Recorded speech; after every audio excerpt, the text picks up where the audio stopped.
Good evening, good evening, good evening, good evening, ladies and gentlemen. WeatherBrains is on the air, episode number 874. We're into mid-September here. This is for Monday, October the 17th. I'm James Spann. This is the pre-show, the magical, marvelous time of the program where we do three things. We share boring personal stories, humorous anecdotes, and from time to time we say outrageous things. All right, so let's get everybody the embed code rocking and rolling here. We'll get the guests have already been invited. I'm actually a step ahead of the game here. I should be doing this like every week. I should send these invitations out early. I'm not good, but anyway, hope you're doing okay. My voice is almost back 100%. I had no voice for literally almost 10 days. I mean, it just was painful to listen to. And it's very odd. That's never happened to me before. And I'm old as dirt. I've, lost my voice many times from either screaming or just talking too much or sinus infection or something. And this one just wanted to linger for a long time. And I'm not the only one with it. There's a lot of other people around here that have the same problem. And it has to be something in the air, pollen or ragweed or something. I don't quite know what the deal is, but anyway, it's we are back in operation, which is a good thing because I do not have time to be down. We're in that time of the year where I am wall to wall to wall to wall. A good example of a day for me is tomorrow. Tomorrow I'm going to get up at 3 a.m. So in the morning at 3, I've got to get up a little. Typically I get up at 4, but I'm getting up at 3 because I have to do the production and the live TV hit early because I'm the mystery server at an elementary school tomorrow morning at 7. And that's awesome. I can't cook, but I can serve, and I'm darn good at it, James A. Have you ever been a mystery server in an elementary school lunchroom? I have not. It sounds really awesome. I can crank it out. I can crank it out. So I'm doing that. It's a lot of time in a car line for elementary. Well, we've all been there. That's that's okay, but you got to get in there and get with it. And the lunchroom ladies are the greatest. I mean, they never get any love, they never get any respect. People always talk ugly about hey, school lunches are nasty. Well, they can't help it. In fact, if you go love on the lunchroom ladies, and if you get a chance to know them and establish a relationship with you, they will tell you things. They will tell you the foods to avoid. They know everything about schools. They are magical. So anytime I can help the lunchroom ladies, I'm in. So tomorrow morning at 7, I can't say what school because it's a mystery. Give it away. Yeah. In fact, I gave them this idea. I was there for a weather program, and I said, man, you guys need to do mystery server. I love being a mystery server. It's great. Sometimes like they'll bring in the mayor of the community or, the SRO, the police officer or somebody. But anyway, that'll be fun. That's fantastic. So guess what I'm doing Thursday night? This is going to be an interesting appearance. I'm doing I'm the guest on the Nick Saban radio show, the call-in show Thursday night. And a lot of people don't know this. He's a total weather dweeb. He watches the Weather Channel every morning religiously. He will eat a Little Debbie oatmeal cake thing and watch the Weather Channel for 30 minutes before he goes in. And he is really good. I mean, I've been working with him on weather for years, and he knows the right questions to ask. He's very good. So I think I'm going to tell him, now, Coach, I'm coming on your show. You need to come on our show. He needs to get on this show. I mean, you're Little Debbie kindred spirits then. Yeah. In fact, I'm going to bring him. I've got some gifts for him Thursday night. And one, the Christmas tree cakes are out. They just came out this week. They're in the store. So I'm going to bring him a fresh supply of Little Debbie Christmas tree cakes, and that's going to be good. But I'm going to tell him, Coach, now listen, unless I might take a show off the rails. And if I do that, he'll never do this. But I'm going to say, when the season is over, I want you on this show. There's 2 people I want to get on this show that are sports people. Number 1 is Coach Saban, because he's a weather dweeb. And number 2, it's Mike Trout, the baseball player. He is a total weather dweeb.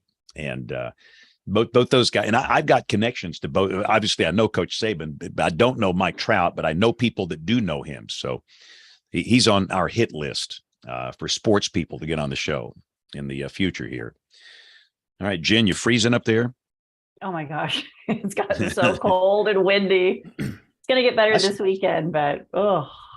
When do you get your first freeze on average?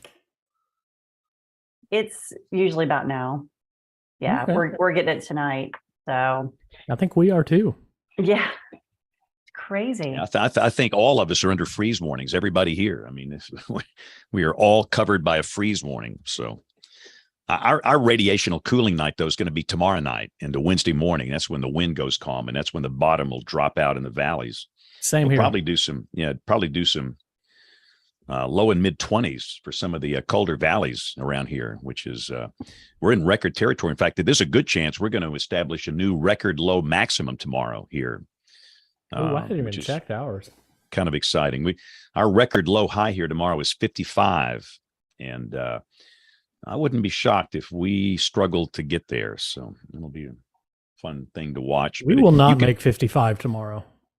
Yeah, you might do the same thing. I love record low highs. I just like to say that, record low high. Not to be confused with record high low. I always end up saying record cool highs or something because everybody gets confused by that. Yeah, record low maximum.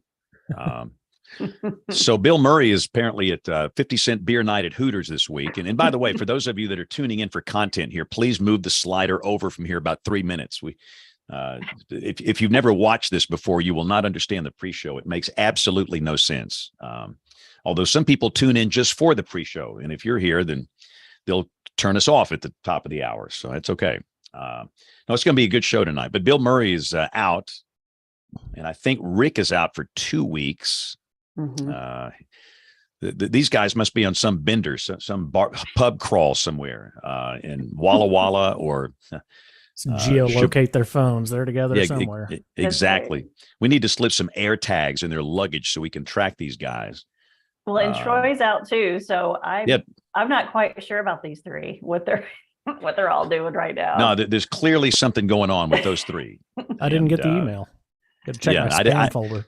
Yeah, apparently none of us were invited to their pub crawls. So my record cool high temperature tomorrow is 51. And get this, Wednesday, the record min max is 41, which must have been an ungodly cold day. Wow. In Oklahoma. It's been one of those deep cold core upper lows right on top of you or something there. Wow. But yeah, we're way ahead of the typical earliest freeze here by about 3 weeks at this latitude down here. Ooh, Dr. Neil is coming on the show tonight. Yay. Good to have him. He provides some intellectual entertainment for us all. I have sent the invite to Jordan, but I have not heard back. So, all right. I see Nelson on here. Nelson, can you hear us? I can hear you fine. Can you hear me? Loud and clear. 5 by 9. And nobody knows what that means but me. Ham radio. Yeah, buddy. 5 by 9. Now, if you're on Morse code, it's 599. Because you have an extra digit when you're on code.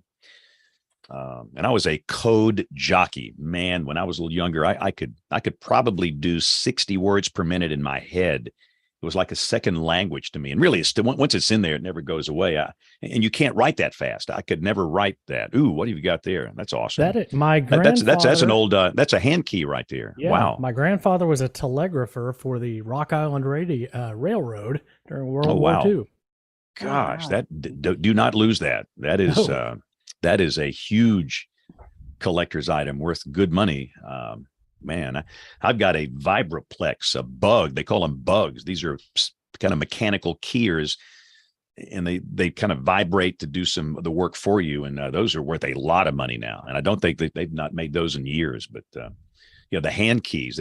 In fact, at Hamfest, if you go to a Hamfest, I think they still probably have this. They have a left foot CW contest where with your left foot, you got to work that hand key to see how fast you can bang out Morse code. And I would win that every single year. I mean, I have no skill set other than working CW with my left foot. I mean, so, I've had a strange life here. Yeah, total show title.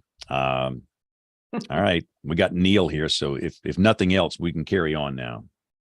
Okay. Neil, did you get invited to this pub crawl with everybody else? They're all gone.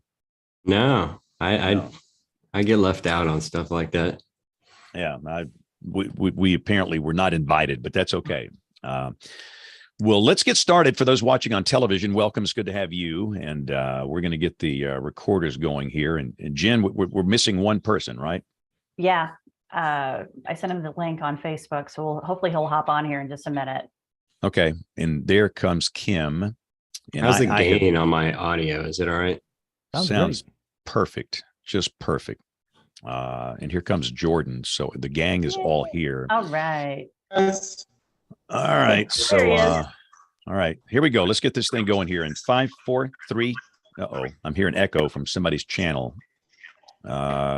Jordan, do you have any headsets by any chance? Oh, yeah, I got to put my earbuds in. I was trying to get it on my phone, and I tried to get it from Jen's link, but for some weird reason, it didn't actually go into the Zoom. It was just showing it may not be supported on your browser for some weird reason, but I'll try it again through Messenger, and I'll come back to you guys with the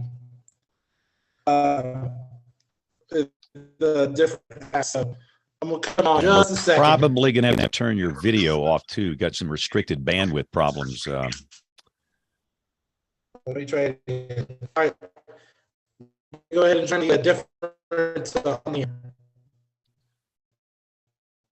All right, let's hang on here for a second because I don't want. We're having a hard time hearing you. Right. Now say something. All right, what's up? All right, what's up? Yeah, we got so much going on here. This is mass chaos. So let me. We got it. Is it better? Yeah, hang. Awesome. Now I think we lost that rogue video feed, so I think we're good. Awesome. All right, so let's restart the recorders here. We'll get this thing going. We're only 3 minutes late. Back in the old days, we used to use Hangouts, and goodness gracious, it would sometimes we'd be almost 30 minutes late getting everybody on here. So all right, here we go in 5, 4, 3, 2, 1. WeatherBrains episode number 874. This is the weekly show that is all about weather. 874 episodes. Who'd have thunk it? 16 years old. In fact, we turn 17 next year. The world's oldest weather podcast. Maybe not the best, but we're the oldest. And some people on the show are old, just like me. So we're kind of thin this evening. And this is for October the 17th, 2022. We've got Bill Murray and Rick Smith and Troy Kimmel. They're all at 50 Cent Beer Night at Hooters. So they're not with us this evening. But I do see Jen from the Arctic North. Jen, what? Well, what's you left the gate open up there? I mean, what's the deal? I'm telling you, You're flooding everybody with this cold air. I know it. We are cold up here. We could actually see a few snow showers. That's not what I wanted to see at all in this early in the season, but it happens. We're down to 34 tonight, 42 tomorrow, and it's the west wind howling here. And so, but then we're back into the 70s for the weekend. So we're all over the place. But yeah, I just kind of opened everything up, and you guys are going to get it too. Pretty cold over the next couple of days. You should have closed the back gate because we're going to be dealing with that down here. Let's go to Kim. Kim, now Rick Smith is missing in action here for a couple of weeks. So you're our official Oklahoma correspondent. How low will you go? Now you're the Norman correspondent. James A. is the Tulsa correspondent. How low will you go? Oh dear. This is where I reveal that I haven't forecasted. All I know for the days to come is that they will be very cold. And I'm very excited about that. But if you want a precise forecast, let's jump up to Tulsa. All right, James A. James A. Let's give us some numbers. This man is this is what this man does. He forecasts the weather. Go. Looking at 30 here tonight, and probably 25, 26 tomorrow, which would break the old record by 3 degrees, which is a pretty good breakage amount. I like it. Dr. Neil Jacobs, good to have you back on the show this week. So are you going to you're kind of catching the edge of this air mass, aren't you? Yeah, I don't think it's going to be too bad. I mean, it looks like I'm in DC right now, but either here or North Carolina is about the same, lows in the mid 30s and highs in the mid 50s to 60s. So other than a cold morning, it's actually going to be pretty nice here. Yeah, I think you're just kind of catching the edge of it. We're going to be colder down here at this latitude than you are there, but your time is coming. You know that. And again, with some of our regulars out, I do believe that Jen, you are going to have the honors of introducing our guests. So, Jen, the floor belongs to you. Go. All right. Yep. It's going to be a great show. I'm very excited about it. And tonight's topic actually came to us from listener Aiden Kenzer. And I've gotten to know Aiden just a little bit because he's on the Tornado Talk Discord server. And Aiden asked if we could dedicate the show to how people with autism work in a meteorological environment. And so I asked Aiden a little bit more about his background. And he lives in Western Colorado, a huge weather fan, is currently in high school and has been in love with weather since about 4 years old, has an interest in social science, and mentioned chem as an inspiration. And Aiden hopes to pursue a degree in meteorology, perhaps at OU in a few years. And Aiden said he was diagnosed with autism about 10 years ago. So the topic is very near and dear to me because I have a huge heart for the special needs community. I've been a tennis coach and also a weather teacher in this community, and I've gotten to know many people who are on the autism spectrum. And so when I was thinking through who we could have a guest, this first person I want to introduce, I thought of immediately as an inspiration for Aiden and others. Nelson Tucker is a meteorology student at Millersville University. He's one of the main writers and researchers who works with me at Tornado Talk and has continued to just inspire me with his skill, his writing, his research, and writing the in-depth tornado history summaries that he has. So Nelson, welcome back to WeatherBrains. You've been here before. Yeah, thank you so much for having me on for the third time now, I think. I know. Sorry to have Becoming made regular. Rick run once again from the show, but No, you clearly made some folks run here. I mean, but that's okay. Nelson, we do the same thing. Don't feel bad. It's probably one of us. yeah. So during my research for another guest for the show, I stumbled upon an article about this young man from Atlanta, Georgia, who is now working for KVUE in Austin, Texas. He has Asperger's and is open to talk about his diagnosis. And after talking with him last week on Zoom, I was just immediately taken in by this kid. It just so joyful. And Jordan Darensberg he graduated with a Bachelor of Science in Meteorology from Jackson State University and received a Bachelor of Arts in Communications with a broadcast emphasis from Mississippi State, member of the National Association of Black Journalists Weather and Climate Task Force and the American Meteorological Society. Jordan, welcome to WeatherBrains. Welcome. Thank you so much for having me here tonight. You bet. It is great to have you on. And before I get to the questions I have and then to open it up to everybody to talk to everybody, I wanted to just give an overview of what is autism spectrum disorder. And this comes from the American Autism Association. Autism spectrum disorder is a developmental disorder that causes issues with communication, social, verbal, and motor skills. Its effects vary from person to person. No two people with autism have the same symptoms. And the symptoms generally appear in the early stage of childhood before the age of 3, and they can vary from mild to severe. And I won't go through all the early signs and symptoms, but a couple of the symptoms for communication is delays in development of spoken language, inability to initiate or maintain language. For social patterns, lack of apparent social and emotion reciprocity, trouble understanding feelings and talking about them. And then for behavior, there could be a wide variety of behavioral patterns as well, difficulty in motor control, head banging, rocking back and forth. These are just a few things, and that's again from myautism.org. So I wanted to start there. And Jordan, I'm going to open it up to you first.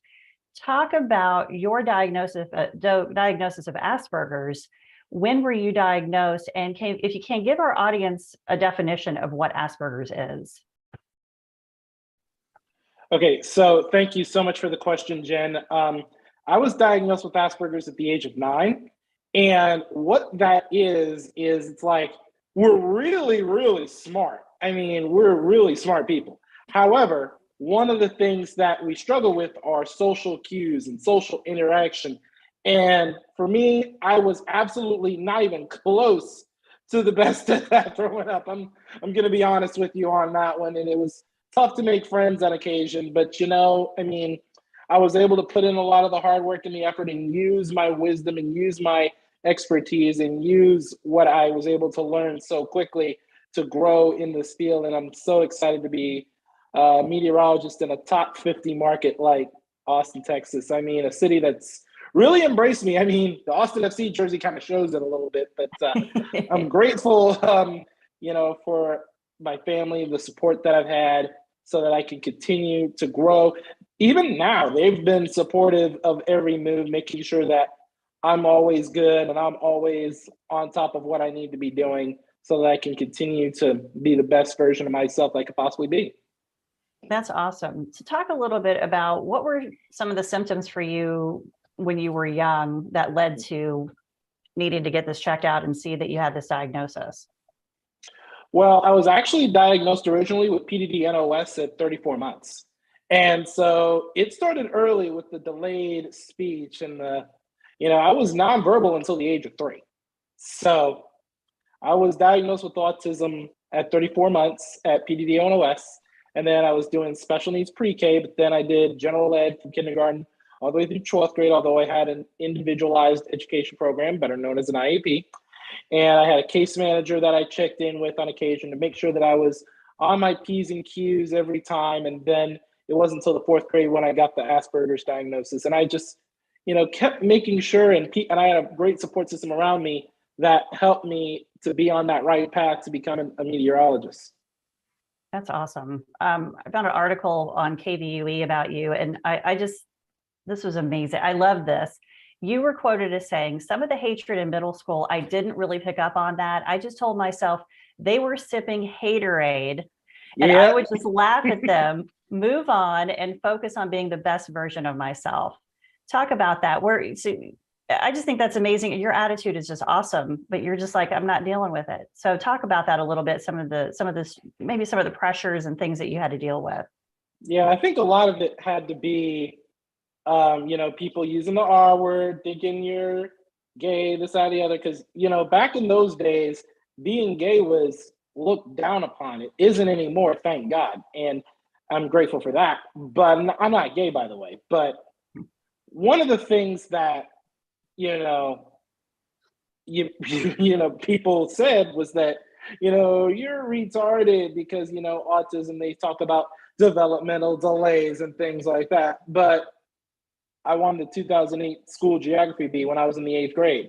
And I ended up going to the state geography bee, the first person from my school to ever do it. So, and geography, by the way, very key component in meteorology, because the way you can know an area is you have to know the geography of a region so that you can know how weather works in that area. So that's definitely a key point. I know that I kind of went off on a little tangent there, but yeah, middle school, I was treated not the best by classmates. And there were times where people, got under my skin a little bit, but, I just laughed at it overall. And anytime, a viewer would send something like, oh my God, this guy's not so great, I'd just be like, ha ha, and laugh at him because, they just have all that time on their hands and they could have worked hard and gotten better at whatever crap they had. Instead, they just decided to sit on a couch and just tweet their thumbs and use their brains, and not the best manner. But, I was taught a lot of times that sometimes I didn't use my brain the best manner. And one of the biggest things I learned being on the spectrum was not everybody's going to have the same opinion as you. And that's not just Asperger's, but not just autism, but period.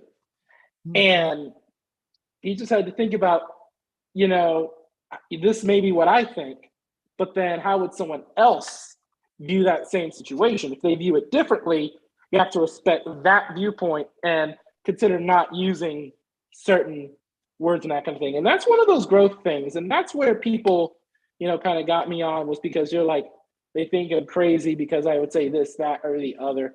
And so, I just kind of laughed at it and didn't let those people get to me overall. And I'm thankful to be here because of that. That's awesome, Jordan. I want to throw this at Nelson now and kind of look back at and kind of ask some of those same questions to you in terms of when were you diagnosed on the autism spectrum, and just kind of talk about maybe the definition of what you struggle with. Yeah, so my diagnosis actually came about through testing for ADHD. So I think in first grade, or when I was about 7, um, the teachers, I guess, were noticing some, and my parents were noticing some differences, and some struggles socially. So I got, some testing for ADHD, which I also have simultaneously, which I do take some medication for, but while doing that, the doctors were looked at the reports and stuff and thought that I may have had autism. And indeed, I did have high functioning autism. So that's how that was diagnosed. I don't know if it would have been if not for that, or at least not for a very long time. But yeah, my experience would be, it's definitely been gradual improvement, I would say, throughout my life. In elementary school, it's just harder because everybody else is developing socially, but you can't really interact with them because they don't have the patience yet to actually, sit there and understand what you're trying to say. So that was a little difficult just to make friends. I think I did as well as I did because primarily of how great my parents were, especially my mom, her medical expertise in uh, getting good environments for me and people who understood, especially like adults around me. I talked mostly to adults. I mean, I played around with a few kids, but I was more interested in adult conversations. Either probably a combination of just them being more tolerant and also I just found that their subjects much more interesting. Which is probably how I initially started to learn about weather, just looking at articles online about weather, and eventually some of like Tim Marshall's damage surveys, which I didn't understand at the time at all, but eventually I did after a few years reading them. So yeah, that was my experience. It's, middle school was a little bit better. Really got a lot better being able to interact with people in high school, because I went from I'm struggling to actually approach like a stranger in elementary school to actually, being able to talk with people. And actually a big milestone would be after I joined Tornado Talk, when I reached out to interview some people for the Smithville tornado of 2011. That was crazy for me to do. That was nuts. And there was nothing else that would have convinced me to actually reach out to a stranger in a completely different part of the country, if not because, I love researching and documenting this so much. So I have Jen to thank for that and that part of my development. That's awesome. Well, you mentioned in the chat that you also won your geography B. That's cool. So talk about that. Yeah, I think having an interest in weather naturally gives you a bit more of an advantage, just because you spend a lot of times with maps, unlike a lot of other kids. So you get to know places more, and you also just suck up facts. Like you have very focused interests, generally across, everybody's different across the autistic spectrum, but generally, most people on the higher functioning side have a very intense hyper focus on certain things. So with weather, you've got to know your geography. So I think that was probably what helped there. Yeah, that's awesome. Well, we always, when we have guests on, we always want to find out, where did you start like really loving the weather? So I'm going to go back to Jordan to talk about, when did your interest in weather begin? And do you have like a particular event or anything that really got you interested in that? Okay, well, what I can tell you was that growing up, I was scared of thunderstorms. Like, I didn't like them at all, particularly the lightning component of it. And so growing up, not only did I want to watch, when a storm would pass so that I would be done and my fears would be calmed, but also I wanted to know what lightning formed and how it formed with those differences in the charges between the ground and the cloud, right? And so that's how my interest in weather started. And honestly, it peaked during that 2004 and 2005 hurricane season, because those were two historic years, seemingly back to back, because you had Charlie in 04, which If you saw Ian this year, of course, everyone has, and it hit right in the same spot that Charlie did in '04, but a much wider field. But then you also had Katrina in 2005, and then also Rita and Wilma all hitting the same year. Now, we had quite a bit of rains, I think, from the remnants of Katrina as well as Rita, but Wilma, I don't remember us having much from that. But what I can tell you is that my interest in weather peaked from those as well. And so I really got into weather, especially as we went into high school and then into Jackson State and then Mississippi State as well, just kind of continuing to grow and continuing to get into that broadcast spectrum, because I grew up watching legendary Atlanta meteorologists, Ken Cook, Glenn Burns, two incredible names in Atlanta. Ken Cook's now retired. Glenn Burns still doing his thing on WSB, although in a limited capacity. But really, really talented meteorologists and journalists I was exposed to in Atlanta, and that piqued my interest in the broadcast sector. That's awesome. Yeah, I was going to talk about your schooling. So, take us through in high school. Were you still doing the IEPs in high school as well? And so, how does that work? And how did you get encouraged to set up and get to Jackson State and then Mississippi State? What was that process like, and what were some of the challenges there? Well, I think the challenges were, one, really the biggest challenge for me was getting into college, even though my grades were pretty high in my GPA, because of course you got to get in. And then you also got to look at who offers you scholarship money, right? And there were 4 schools actually 5 schools I applied to, 4 of which I got into. They were Jackson State, Mississippi State for their undergraduate broadcast meteorology program. And then also I even got into places like Western Kentucky, which was the first school to accept me when I was a senior in high school back in November of my senior year. And then, get this, even Purdue University had accepted me as well. And honestly, Purdue University was one of the schools I was really nervous about. I didn't think I was necessarily going to get into Purdue, but I did. But the 5th school I applied to was Georgia Tech, and I didn't quite get into Georgia Tech. But I thought, that's all right. I mean, there were a lot of things, and I thought in that moment when I didn't get into Georgia Tech, it was like God was trying to get me out of Georgia to continue my career, to grow. And so I will tell you, after looking through everything, Jackson State was the only one that offered me scholarship money out of high school. And not only that, Vivian Brown had invited me to tour the Weather Channel studio while I was a senior in high school, not just as part of, getting my interest peaked in meteorology, but to recruit me to go to Jackson State. And so I was able to go to Jackson State, completed a 4-year meteorology degree, was really involved with the university. I was in the choir.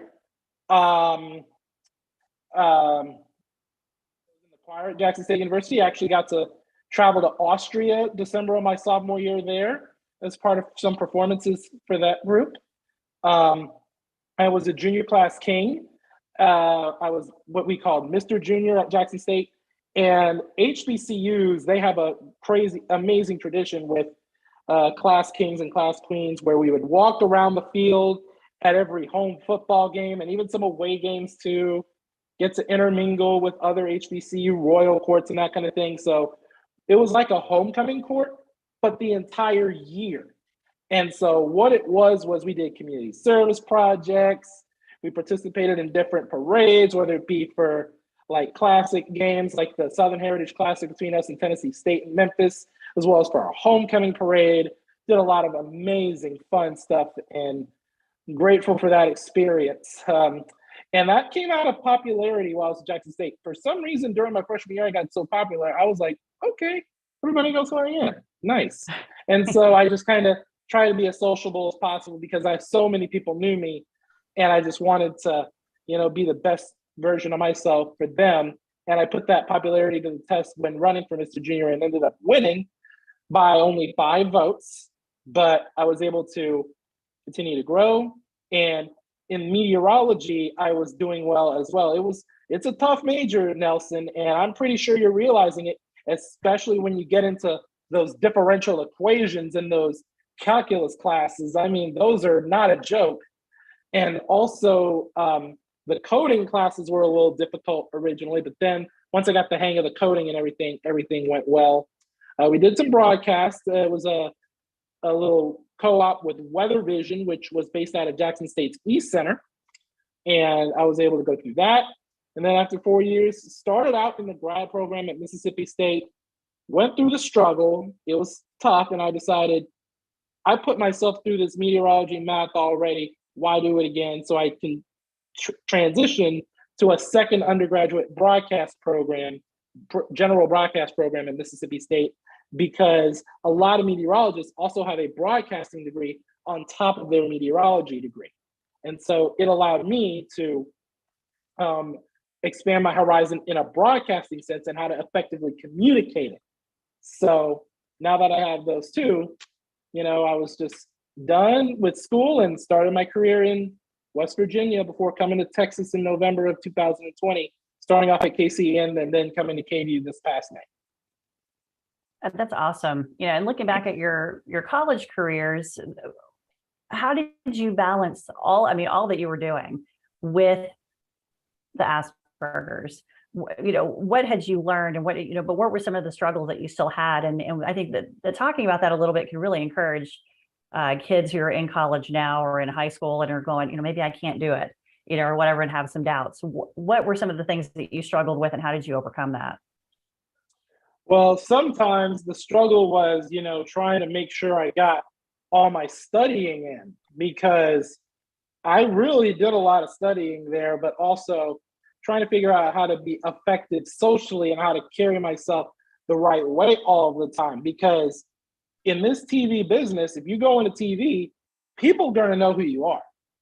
And if I don't carry myself the right way in a certain spot while on TV, then people are going to call the station, they're going to get all mad, and then all sorts of stuff can happen that I'm not going to get into. But it's just the manner in which you carried myself is very important, which I carry myself was the biggest challenge, and making sure I carry myself the right way everywhere I go, because especially my junior year when I was class king, I was representing more than just myself. I was representing the entire junior class. And Jackson State's not a small university by any stretch. It was about 10,000 students at the time. So it was probably had one of its biggest enrollments ever. Yeah, that's great. That's very encouraging. Nelson, let's talk about your schooling. I've known you since you were a senior in high school, and now you're in the midst of Millersville. And talk about your path. Getting through high school, you knew you wanted to do meteorology, and just kind of take us into your college career here. And what are some of the things that you've had to overcome? Being away from home the first time and all that type of stuff. So kind of talk through that. Yeah, I would say so high school was, again, I was improving throughout high school, not only just with my people skills, but also because I had been suffering from a disease called Lyme, and specifically Bartonella, that had impaired a lot of abilities and left me quite sick. So by the junior year when I first met you, and especially senior year, I was doing much better with things. So for me, for applying to college, like the bigger schools are kind of out of the question, because you don't. For Millersville University, the reason I picked this school above the others is because it has a good size and has a great meteorology department where you can actually interact with your professors, and it's not like overwhelmingly large. It's not like a city or something. It's a good size, and it has a great department. I believe our former department head, who retired in the spring, is currently the AMS president. So that's been a bit cool. With Millersville, I did not apply. Like Penn State was not really something I thought about, or the big wig school, so to speak. But I'm very happy with Millersville. It was still really tough to transition because it is a huge routine change, and you're on your own for the first time. And for a lot of my life, I need a little more support than other kids for things. But I'm really grateful that it's not been quite as tough though as I thought it would be. It's not insurmountable. I've been able to adjust and get used to this and set up my own routines, and grow and enjoy learning stuff that I'm interested in. Because now once I get through the gen ed classes, at least I can really start to hone in more on the stuff that I really care about. So I'm excited for that. Yeah. Well, talk about what direction do you see yourself going? As your Tornado Talk crew thinks you're the next Ted Fujita, with the way that you have X-ray vision on damage. You're very, very skilled at it, and the way that you look at things. Where do you see yourself going? Do you want to try to get your master's? Do you want to work at the National Weather Service? What's your goal? I'm pretty sure I want my master's. I like, if at all possible, I'm definitely going to try for a PhD, because I love the studying aspect too. And maybe not the math, but the meteorology side of things is just absolutely fascinating. And where I go after that, I still don't really know, because there are a few options. I could go to the National Weather Service. I could go into a different part of NOAA that's more specialized in different ways. I love analysis, so I know that there are some private, opportunities as well, from corporations. I don't really know where I'd best fit in yet, outside of school, but I do love the research, and at the moment I'm just trying to get through school before I really start to worry about where I could fit in outside. Yeah. No, I think it's great. And of course, you'll be with Tornado Talk for the rest of your life. Yes. I'm or at least the legally rest of my obligated life. to give you summaries. Yeah. Exactly. So, Jordan, talk about, in your career here, what are some of the storms and different weather events that you've covered that have really had an impact on you, and what have you learned from that? Well, one thing, before I get into what storms I've covered, one thing that I've learned is that when the time comes, people are going to depend on you to make sure you're given up to the minute weather information. And while I was in West Virginia, it was about winter storms, because we had several of them in West Virginia, because, West Virginia mountains, winter, of course, you're going to have quite a bit of snow. And I will tell you, there was one where, it was a little bit of miscommunication with my weather team, and I accidentally scaled back on snow totals, but I hadn't looked at the Euro. I only looked at the GFS and the NAM model. But what ended up happening was that it was originally 3 to 4 inches, and I moved it back to 1 to 2 inches. And what ended up happening was places like Elkins got up to 8 inches. And so, some people got hammered, and it was a surprise to a lot of people. But, once I got the hang of forecasting and started respecting the Euro a little bit more, because I didn't really respect the Euro at that time, which was a mistake. What I did was learn about that Euro and started using the Euro a little bit more. I don't respect it much either. But anyways, once I start respecting the Euro a little bit more, and then I was able to be more accurate with my forecasting, and it kind of snowballed from there, pardon the pun. But then when it came down to Texas, but then when it came on down to Texas at KCEN, I had only been there for 4 months, and the February 2021 winter storm hit, and then everybody was losing power. The power grid was absolutely shambolic in how its performance was. It was just not good, and people were losing their lives, and it was tough. But then, I was able to provide up-to-the-minute information the best way I could. And so sometimes that meant doing Facebook Lives from home, updating everybody on what's going on. And then I would use my phone to do the Facebook Live and go on outside of my apartment, out to the road to see where it was looking like, to kind of show everybody how not so great the roads were. I was able to use my expertise learning from West Virginia to help everybody in Texas get through that winter storm. But then right before I joined the team at KView, we had a couple of tornado outbreaks, including an EF3 that rocked Salado earlier this year. And that was the same tornado outbreak that had the Round Rock tornado that came right at KVU's camera they have on top of the Kalahari Resort, if y'all remember that. Because it came right at the station and the cameras caught it. And my now chief meteorologist, Hunter Williams, who was a weekend med at the time, he said that it was one of the gnarliest tornado things he'd ever seen on camera and in his career. And so there was a lot of interesting stuff I've done in just my nearly 4 years in TV, but I'm sure down the line there are going to be many more to come, and I'll be prepared to handle any situation that comes my way, and I can be able to keep the community safe. That's awesome, Jordan.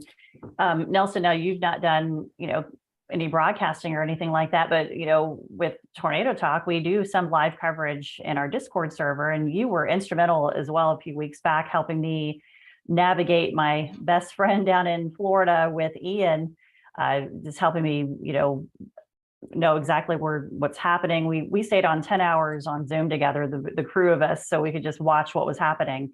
And we do that a lot with our Tornado Talk server in terms of tornado coverage. What are some of the events that you, in the past couple of years that you spent with us, that really kind of stand out to you? And what have you learned doing that type of coverage? I think perhaps the single most impactful event that's happened during it's got to be the December 2021 outbreak. Now, I wasn't really even able to cover that myself because I had just finished my final exams for the semester.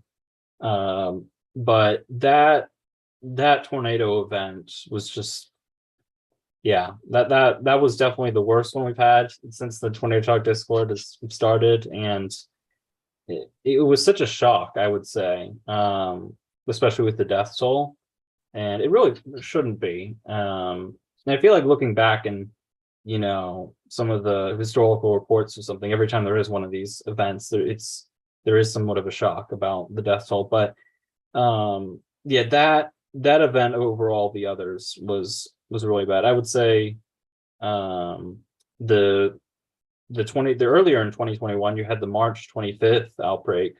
That was pretty bad and notable in of itself. That was another really big one for coverage on the server. Yeah. So I love how well-rounded you guys are. And, Jordan's talked a little bit about, all that he did in college. I bumbled upon a video of you, Jordan, singing in church. And it was you were singing the prayer, and it was awesome. And that's something you and I have in common. I love singing in church choir, and it's something I've done since I was young, but I haven't found a place up here to sing, but I love it.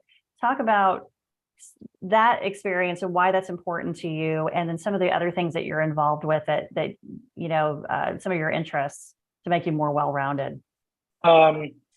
Well, for me, doing church choir is the main thing, and I think, it just shows involvement outside of your workspace so that you can be more well-rounded, and because people are going to love being well-rounded people in your communities, especially if they're on TV. They could watch them on TV. It's like, hey, he's in my church choir, or hey, he does X with me, or hey, he does Y thing with me, that kind of thing as well. And we do have a fundraiser that I've been doing since I moved to Texas. It's called Pink Tie Guys. It's through Susan G. Komen, and it raises money for breast cancer awareness. And I got to do that because my mom is a breast cancer survivor. And so I was able to wear a pink tie one day. And what that allows me to do is to help promote and raise money for breast cancer awareness so that we can find a cure for that awful disease. And besides that, aside from that, that's pretty much all I really do. I want to dabble more in the more volunteering opportunities around here because Austin is such a beautiful city. And as a meteorologist and as a journalist, we want to make sure we can make the community better in every way, shape, form, and fashion. That's awesome. And I'm thinking you're a small sports fan. No, Yep. I'm picking on you. No, I met Jordan late last week. We talked on Zoom. We were on there quite a while. We were becoming besties because we were talking about Atlanta sports. So you're a huge Atlanta sports fan, and talk a little bit about some of the ways that you get involved in just cheering on your teams there. Just watch them on TV.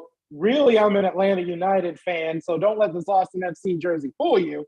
But what I will tell you is that being a fan of Atlanta sports, it kind of gives you something to kind of relax and watch, because sports is so unifying, just like we all live under the atmosphere, right? And how weather can unify, sports does as well. And a lot of us meteorologists, we're also sports fanatics too. So, I kind of fit in well as well. And I'm part of actually a young meteorologists group chat on GroupMe, and I'll share this on that GroupMe afterward.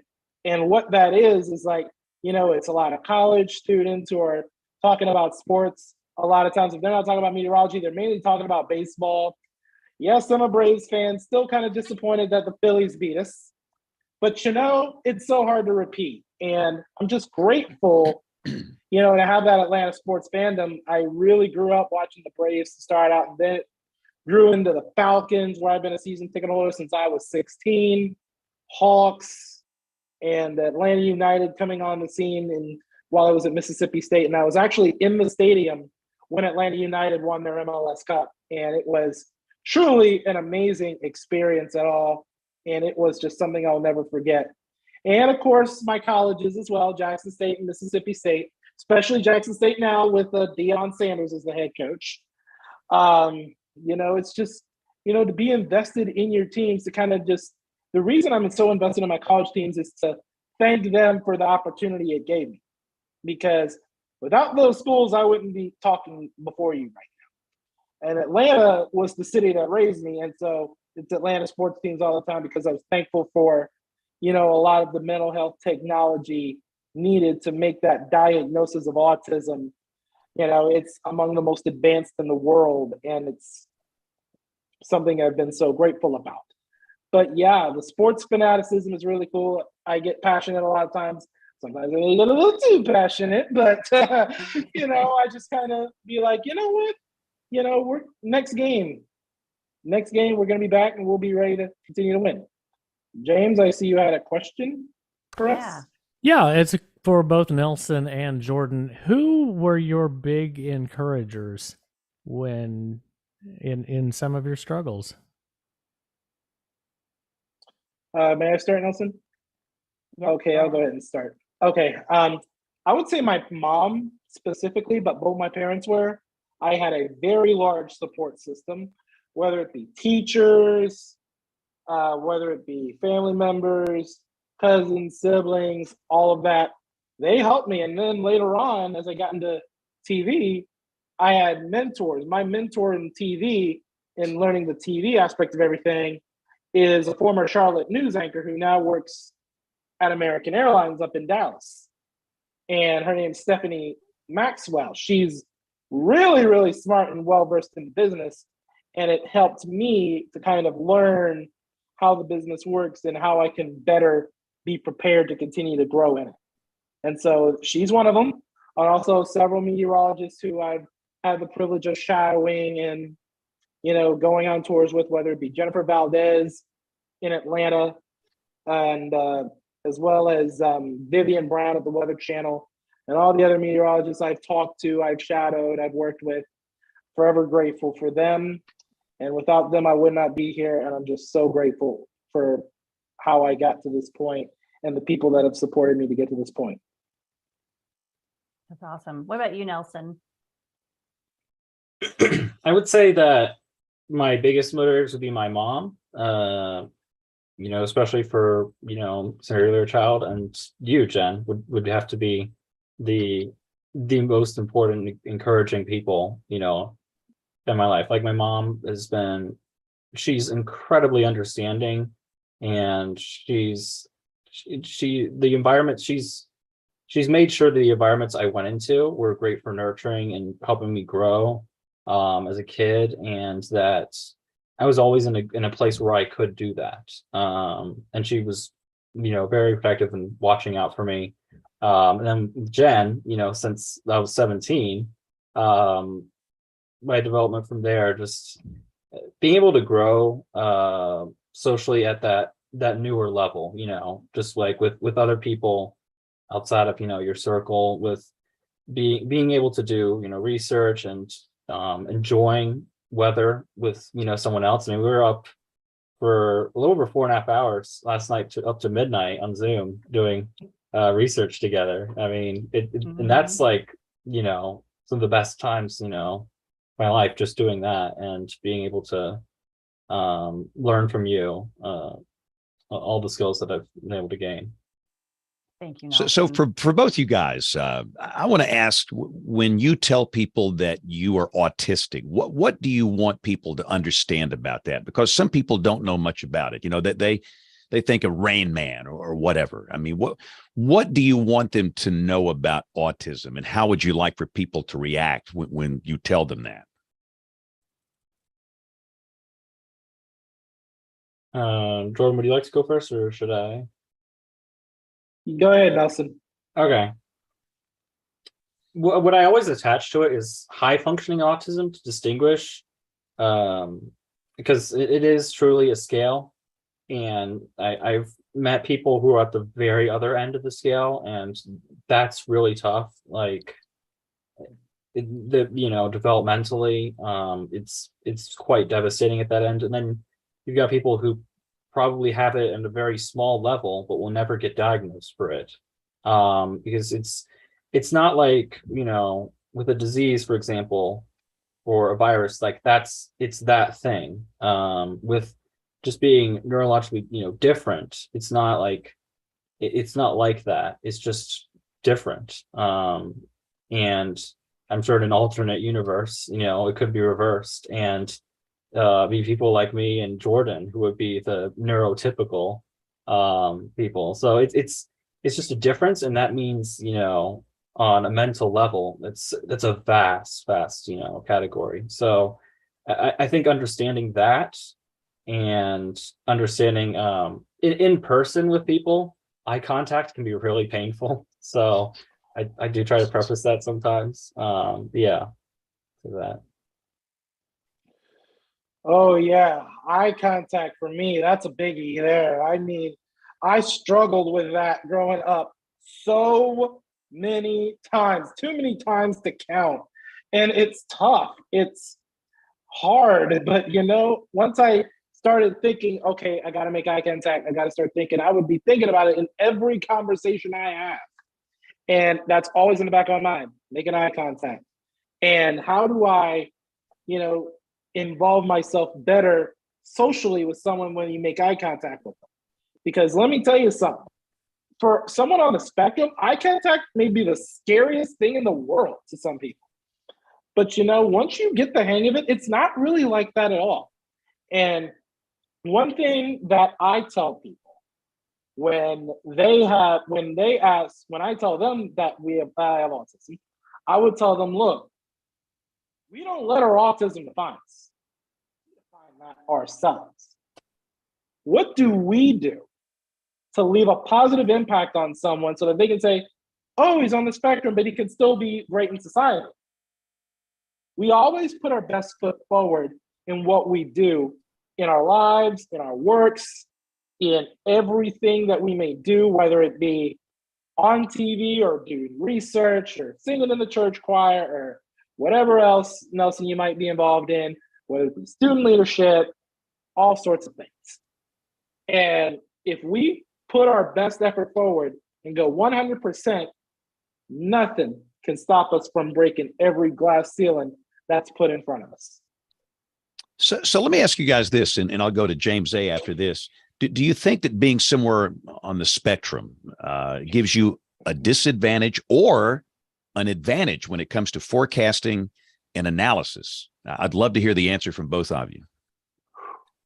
Okay, I'll take this one first. And forecasting, the advantage we have is that a lot of times people on the spectrum Nelson talked about this earlier, but being laser focused on something. When we're laser focused on forecasting, we can go deep in depth in how we can we can be more pinpoint accurate with our forecast and make sure that we take a look at all of our model data. Now, for me, I'm very good at pinpointing data, but I'm trying to work on recognizing trends a little bit better. But I think trend wise, I just kind of watch it chronologically as you go through the trend lines temperatures, especially as they trend up or trend down, rain chances trend up or rain chances trend down, and rainfall amounts trend down and up and whatever, and so on and so forth. And for instance, this past week, we hadn't had rain in almost 38 days at Camp Mabry, but then we got a good dousing of rain this morning in northern Bastrop, northeastern Travis, as well as southeastern sections of Williamson County. In fact, Elgin, and there was a situation in the Salado tornado outbreak where this dude in Elgin had his truck picked up by the tornado, but it landed on all four wheels and he ended up still driving. So that's just a little bit of a tangent. But yeah, accuracy and forecasting, we're so laser focused in that, and that gives us an advantage in the accuracy department. As long as we are focusing on our trends a little bit better, we can really beat everyone in every weather challenge that may ever exist.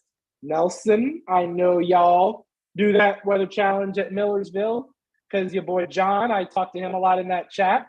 He would talk about the weather challenge a good bit and the Phillies, but mostly weather challenge. Yeah, I think for me, the campus weather service has been one of the most interesting things, and I'm still a little annoyed about how terribly wrong the rainfall forecast went the other week when Ian's remnants came up and rained 6 straight days without ending because the models are so focused on this middle dry slot, and that I was going to take everything out, and just none of that happened. So I'm still trying to figure out where I went wrong with that. Yeah. So on James's question there, Nelson, what do you see autism as the advantage, and how do you see that? I think it can be a lot of things. I think it can be both an advantage and disadvantage. And we've already touched on a lot of the disadvantages, but having that hyper focus can really give you an edge over other people because you're devoted in a way that's actually kind of hard to explain sometimes. Like it doesn't really matter how hard it is with weather. Like I don't care. I mean, there's a good chance, with some of these classes, eventually there might be something that I might have to redo or something. I don't really care because I love this stuff. And I would just want to be involved in it for the rest of my life. Like for a lot of other people, it could be, a hobby, but it's not really a hobby. And I think and that passion exists obviously well outside autism, but the hyper focus aspect of it can be really intense. And I think that can be, if you make sure that it doesn't destroy other parts of your life and your relationships, if you have balance with it, if you grow up with learning the disciplinary skills to control that, then it can be a huge, huge asset. James. Oh yeah, and to touch on what Nelson talked about, sorry about that, but yeah, Nelson, talking about that discipline aspect, me discipline-wise growing up, I wasn't the best in school, and I'm going to be real honest on that. And I'm pretty sure, a lot of people on the spectrum weren't either because, we weren't the best discipline because we aren't the best socially, and discipline kind of hurt. And then for me, I know this sounds corny, but girls. That was the one thing that screwed my discipline up in a lot of ways was, once I grew, once I learned, how to treat a lady the right way, I just kind of backed off and said, you know what, don't need to push for them. Just let the right one come. And I'm about to be 1 year in my current dating relationship with my girlfriend. So, it's just a lesson in growth is that discipline, right? So that's what that is. Sorry about that, James.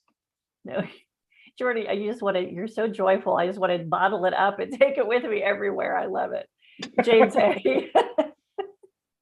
Jordan, I had a question for you in your professional career and going at least the progression through a couple of jobs here. How did you communicate being on the spectrum with your prospective employers? Because a lot of hiring managers for TV stations are like the rest of the public and not familiar with people on the spectrum. And do you bring that in early? Do you bring it in during the interview? And just the whole interview process is uncomfortable enough for people that aren't on the spectrum. What was it like for you sitting in a news director's office or GM's office talking about a prospective job? It's a pretty important meeting.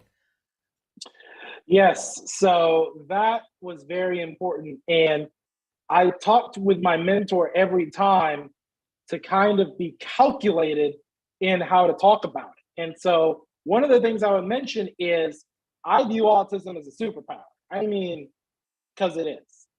And one thing I would tell them is that with my autism, I define autism. I don't let it define me. And so what I would say would be, yeah, I'm on the autism spectrum, but I use my autism to inspire people that whatever they want to accomplish, whatever they want to achieve, they can go out and get it if they put their mind and their heart to it. And so that's how I was able to earn those jobs, first in West Virginia, and then at KCEN in Temple, and then here at KVUE. And interesting story for KVUE was because one day I was sitting in my apartment in Temple, and I get a DM on Twitter from the news director at KVUE. And it was like, hey, let me see your reel, that kind of thing. And so I sent them the reel because I was barely a year at KCEN. I was like, okay. And so I send them a reel. She sends me a link to apply. And I'm going to be honest, I was a little reluctant at first because I'd only been a year at KCEN. But then after talking with the chief meteorologist and then, getting everything applied, I was like, okay, this might actually be a nice opportunity, especially since the news director at KCEN, he was a fan of this as well. And once he supported the move, the wheels started turning and I was able to get the job. I will be honest with you, the wait to see if I got the job at KVUE was one of the longest waits in my life. It felt like it took years off of my life, but I was able to finally find out that I was getting the job, was confident in the screen test, especially since I knew a lot of the Texas geography, having been there, and kind of learning everything. And so I was able to perform at a very high level and was able to get this job. And I'm so excited to be here. Everybody I've worked with in all of my stops have been so supportive of me. And I'm just forever grateful for that. And without them, I would not be here. That's great. And I love that you said, I love that you said earlier that it's Elgin, not Elgin, because that's a key part of geography is when you go to a different market, making sure you say the town name right. So I picked up on that. You said it right. It's Jen, it's the old joke about the people in the Dairy Queen in Bahia, Texas, and ask, how do you say the name of this place? Dairy Queen. Dairy Queen. That's right. Okay. That's right. Like definitely Mahia was a crazy town name, but West Virginia had theirs as well. There was a resort in Tucker County, West Virginia. I thought it was pronounced Canaan, like in the Bible, but it was actually pronounced Canaan.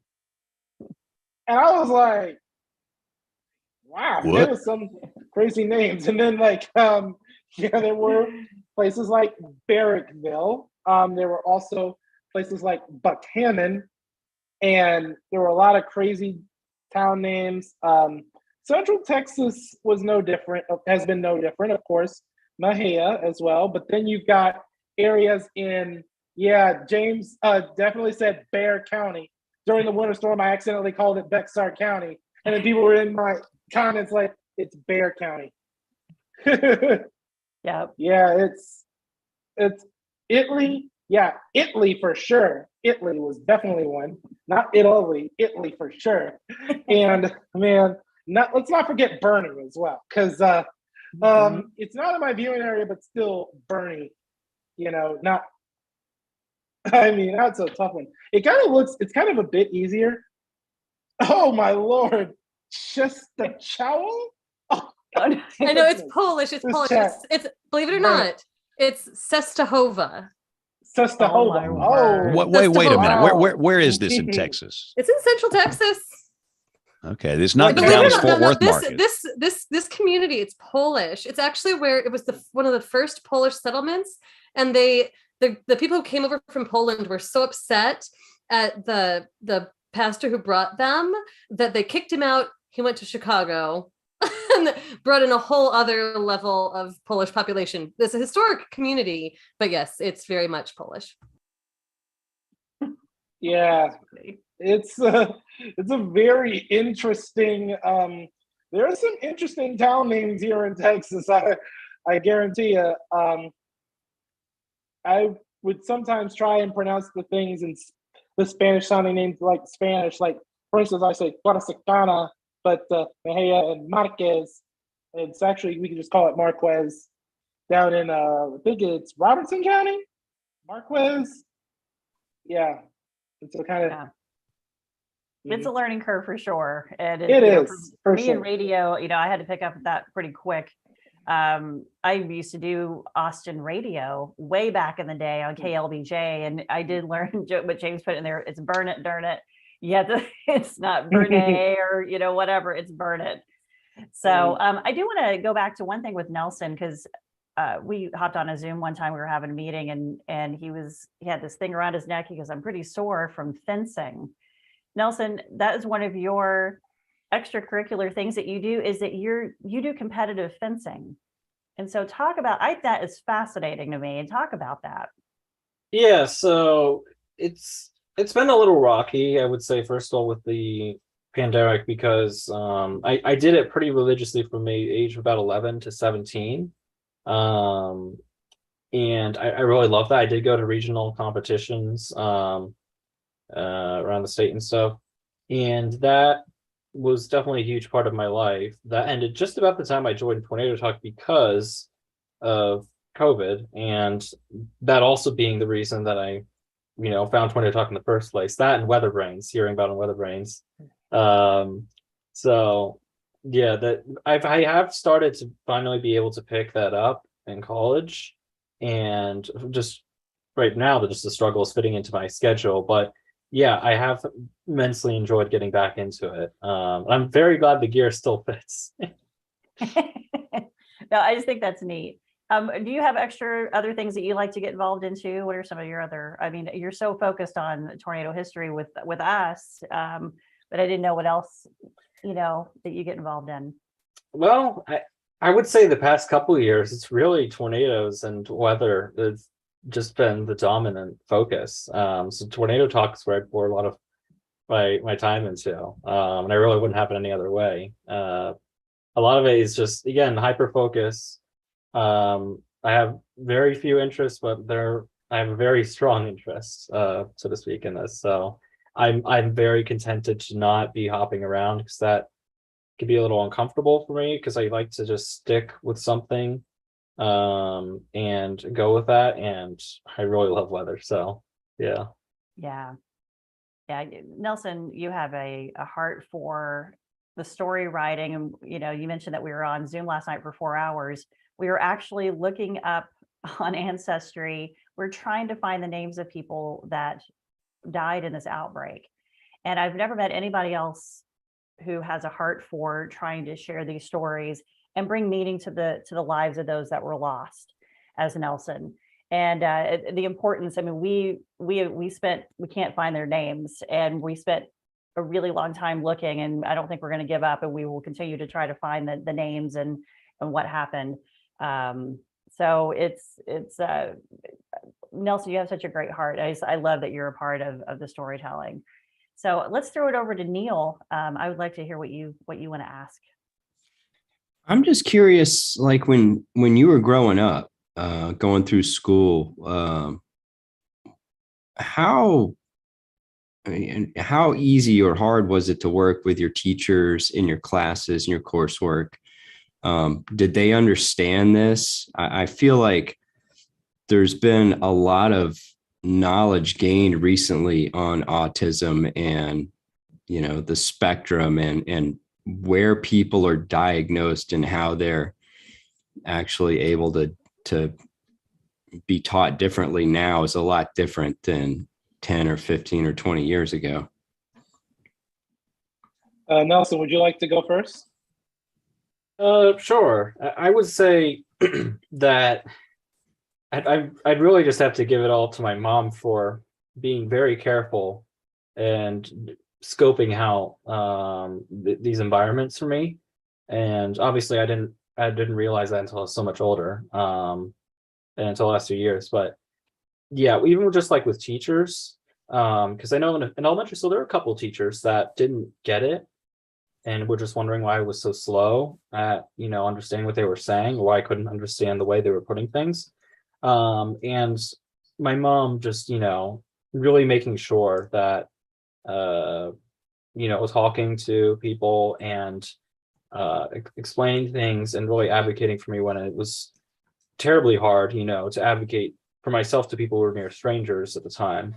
And then eventually I gradually developed the skills to be able to do that myself. Gradually, and by the end of high school, that was something I could, take on completely on my own. But my mom is really instrumental. I don't know where if I would be anywhere really without her.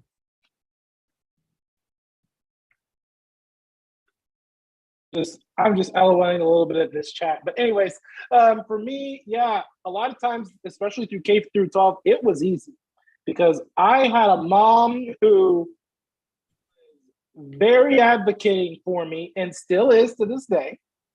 And I'm grateful for that. And the way they were able to work with the case managers, all the teachers I had at K through 12 were great. I will say there were one or two professors at Jackson State who kind of didn't understand me well. But besides that, by and large, everybody at Jackson State and at Mississippi State were very good as well in teaching and helping, making sure I got to where I needed to go and where I needed to be to continue to grow in my professional career, like where I am now. And I'm just so grateful for the support system I had. A lot of those teachers were in that support system too. In fact, my mom says that it takes a village to raise a child, and she often considers my kindergarten teacher, who would go on to be my case manager all the way to when I left my elementary school, considers her the foundation of that village. And I'm grateful for it, It's pretty amazing that everyone can sort of point back to one person. I know a lot of the WeatherBrains folks here know my sister's severely autistic. She's in her mid 40s, but functions at about a 3 to 5 year old level and lives with my mom still. And it was a challenge. It's still a challenge.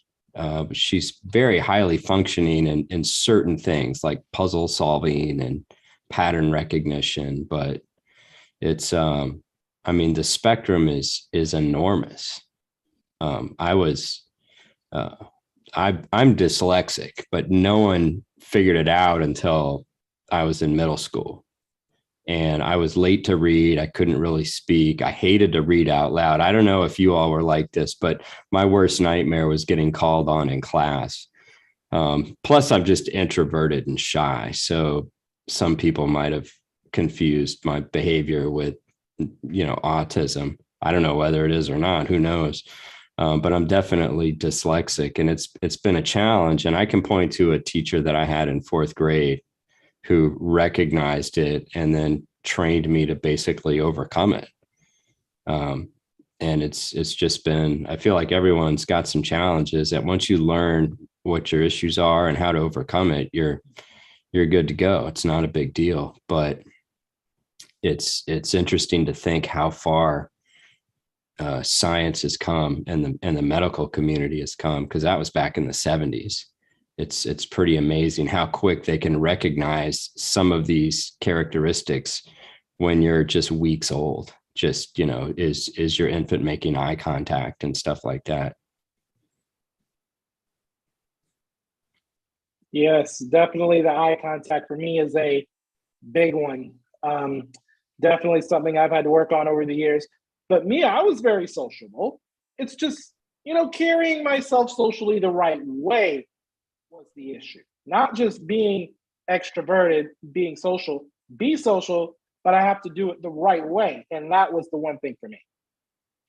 What was it like? Because obviously, I feel like I know a lot of people with various degrees of autism, and they're very perceptive of other people's personalities and reactions.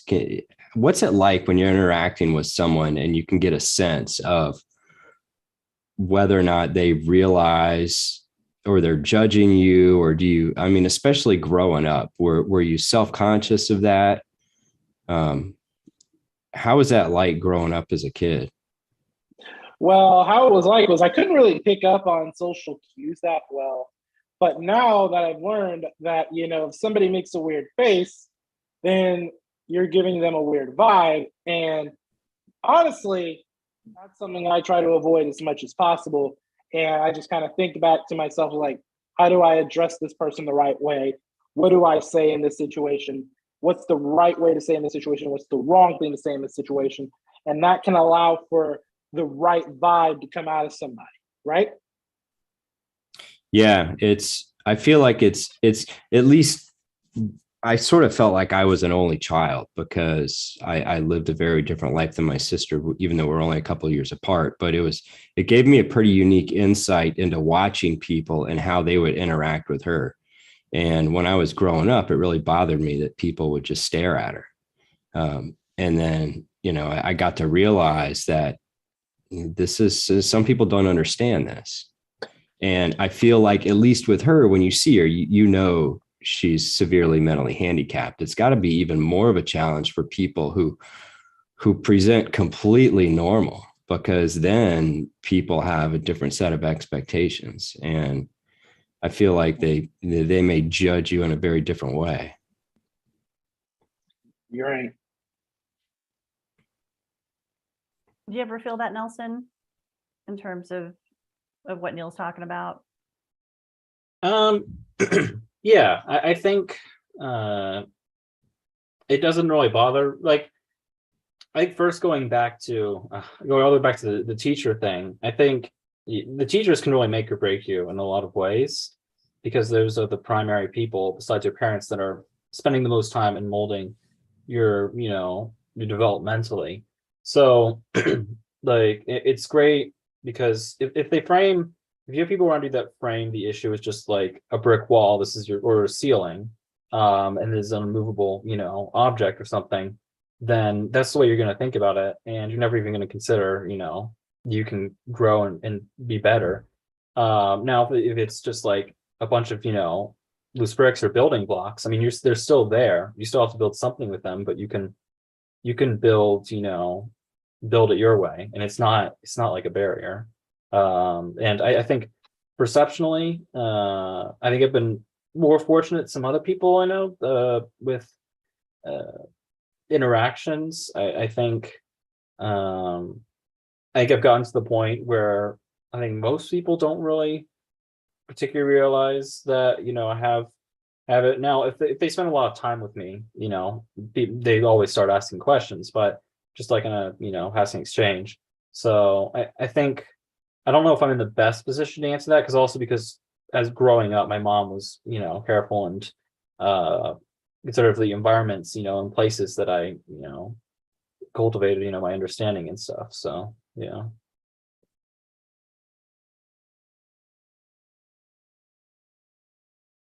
All right, I'll take the ball from here. Great questions. And listening to you guys, it's so interesting how you have both cited the support system that you had from your family being so instrumental in helping you to progress and get to the point where you could pursue this passion that you felt for meteorology. And you've talked about different ways that passion has formed for you, your interest in the atmosphere. It's just something like the geography bowl that you guys both won. you could sink your teeth into all these facts. And I think there's something about our field that is intrinsically entrancing to people who are on the spectrum. I think that we sort of get a decent concentration of folks, maybe fall on some part of it. But going back for a second to the piece about you guys having that family support to bring you through it and then get you to the point where you could actually pursue this as a career. Something that's challenging, I think, about meteorology to even the quote unquote neurotypical people is that it requires you to move around so much. And we're yanked from our homes, our places of origin, and put wherever we're needed to pursue our dreams in broadcast meteorology or the National Weather Service or or research. And oftentimes moving around to multiple places is what you have to do to even advance in the field. You can't just go one place and then build a life. This is difficult for anyone, but I feel like it has to present a very significant challenge for you. And I'm curious if there's anything that helped you or is helping you, Nelson, as you've currently started to pursue your degree in that aspect of being apart from your family that had been that critical support in those new places, those new environments. And especially for those of us who are in the field and, the people who surround the individuals coming in on the autism spectrum into these programs, what can we be thinking about and doing to try to support people who are coming out of that really critical support network? Recognize that there's these brilliant people coming in, but that they maybe need a different kind of support as they're moving into these new places. So I know it's big and broad, but I hope that you have some insight to share. Okay, I'll go ahead and go. And one thing I will say is that my mom advocated for me even as I was starting at Jackson State. And so once I was at Jackson State, I was able to earn that support system because I kind of did the right things and pushed the right buttons socially. And what it did was it allowed more people to be attracted to me. And I was able to have forming long-lasting communications and long-lasting friendships, even in college. And gaining support from people in your new environment is what's going to help you, especially when you're so far away from your family. You're going to need that local support. Like, for instance, when I was at church, when I was at Jackson State, I would have this elderly couple take me from campus to Mass, which was only like a few blocks away every Sunday morning, and the practice every Wednesday night. And then up in West Virginia, I had a bit of a support system, and it was mainly coworkers as well. I still talk to some of those coworkers on occasion, and the same story at KCEN, who one of those coworkers was one of the reporters. He was entrusted to share my story on my last week there at KCEN, and I was so grateful for it. So coworkers that I've had, as well as friends that you have in school, if you gain those friends, if you're able to do the right thing socially, as well as your counselors in school, and I have a life coach even now, you'll be able to alleviate some of the pressures that come with your family being so far away. Yeah, Nelson, I'm interested in your perspective too. Yeah. Yeah, I mean, for me, it's all the experience at this point that I have is just I'm going now into my third semester at college. So there's a lot of stuff that is TBD in terms of how it will all pan out. But I would say the thing with college is that you can establish a general routine. And you have to make sure, at least for me in the beginning, those first few days, to really make an effort to look at the meteorology clubs and to look at those things, staying in touch obviously with your family over text. I mean, we have these devices, so it makes it I mean, they're such a powerful tool. Like you can with a few presses of the finger be in touch with your parents. If you have that connection back home from your core social circle to reach out to so easily, then that can really help alleviate it, alleviate that abrupt change in a way. but no matter what, it's going to be tough. For me, it was easier than I expected, but it was still hard. And I'm still trying to entirely figure out why it wasn't as, as difficult for me as I thought it would be. Not to say obviously it was difficult, but I think I'm still figuring out a lot of that myself. But setting a routine, you can do that in college, and that's something that I think a lot of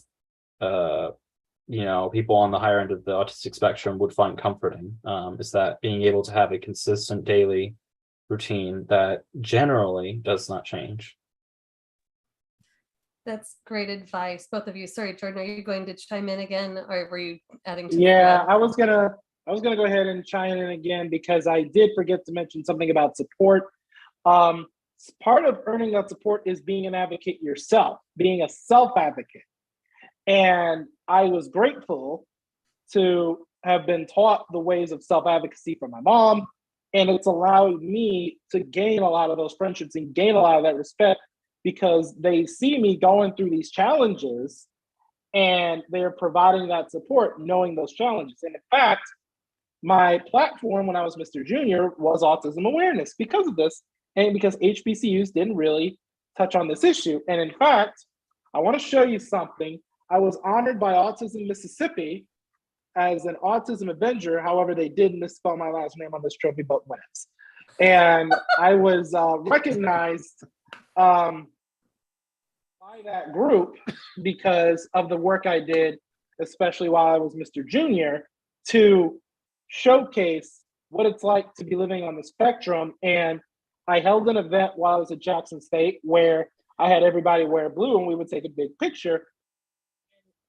Expanded not just from Jackson State, but also there were other HBCUs that got involved, like Alcorn State was involved, Alabama State was involved.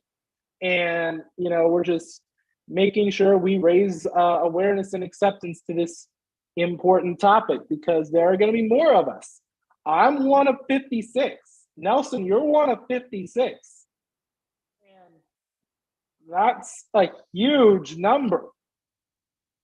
One in every 56 people on the spectrum, that's a gigantic number.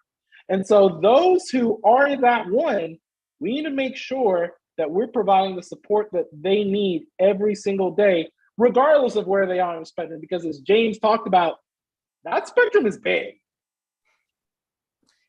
Yeah, the spectrum is really big. And I really appreciate what you guys are saying. And you're right. The people who are on the spectrum, absolutely. There are so many. And that is a good reason for us to be mindful when we encounter people on the spectrum in our field, but also in the publics. There are a lot of people who are on the spectrum who are receiving our weather warnings and communication.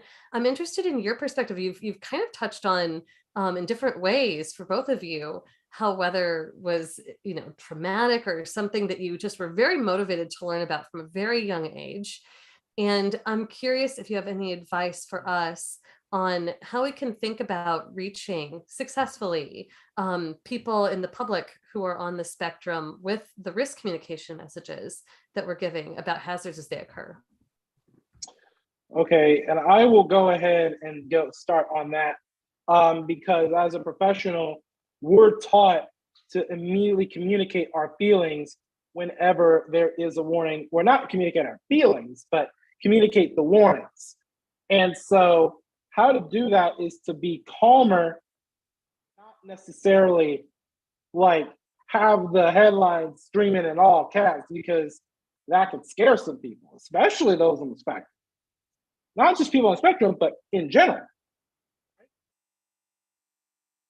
And I got to tell you, it's so important that we communicate it in a calmer tone. That way people can be, say more reassured that everything's going to be all right, and just give them the safety tips, especially during tornado warnings, severe thunderstorm warnings, winter storm warnings, helping them understand what they should and shouldn't do during a winter storm or during a tornado. or during any other severe weather event that may take place, tsunamis, what have you. And so it's all about, communicating and being calmer in that communication, as opposed to going all caps like some NWS offices like to do and just scare the living blippity bleep out of people. So that's my thought. Yeah, I would say definitely calmer, because there is a range of ways that it will be interpreted by different people on the spectrum. But in general, I would say a majority, at least the people that I know, it could be rather intense. So a lot of people can actually follow this, can have trouble with anxiety with storms, and they can follow it pretty obsessively, even if they're not interested in weather at all. But the threat of storms, when they see that, it can be interpreted sometimes in a more seriously, in general, by people on the spectrum. Again, it is a massive range, but being calm and being clear is important. There is such a thing with with a lot of people on the spectrum as being too anxious with these things, and therefore not really responding, or just trying to shut it out. So being reasonable with it, in my limited experience, is probably the best way to go. I think a lot of people will be too overloaded and will just try to shut it out if it seems like constant death and gloom and flashing lights and all that stuff. So I can see a lot of people getting quickly overwhelmed, and they may pay more attention. A lot of them may pay more attention than the average person, because they will have more heightened anxiety about that in some cases. Yeah. Well, that's very important to bear in mind. You both honed in on the same thing. Be calm. There's for people who have that predilection toward that fixation and that anxiety, just it's. I mean, this is advice that we give for our broadcasters in particular, in general, but so great to think about for so many populations that really need that as a strategy.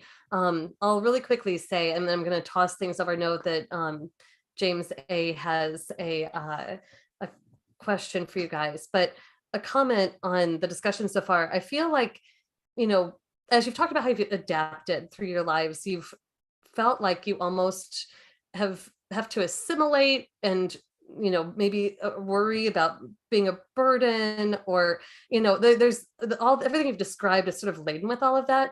And I want to reassure you, for the people I've encountered in our field, for those who are on the spectrum, I think that the word that comes to mind for me for these friends is that they are precious people, and I don't say that lightly.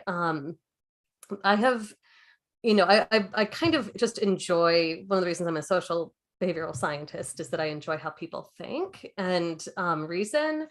And one of my friendships with people who are on the spectrum are enriching for me.